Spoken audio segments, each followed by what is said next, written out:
anoreksiya kimi yeməkdən tamamilə imtina etdiyimiz durumlarda belə mübadilə prosesinin tarazlığı pozulduğuna görə yenə qaraciyəri yağlandıra bilərik. Və bu çox mühüm məsələdir. Çünki normalda qaraciyər hüceyrəsi o öncəki videoda sadaladığım kimi bir çox funksiyanı yerinə yetirir.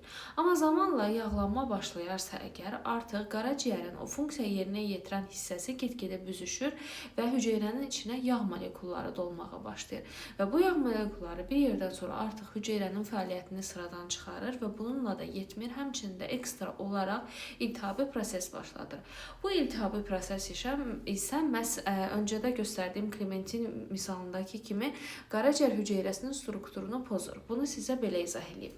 Məsələn, bu Klementində gördüyümüz qabığın içərisində qalan narıncı hissə yediyimiz gözəl dad verən hissədir.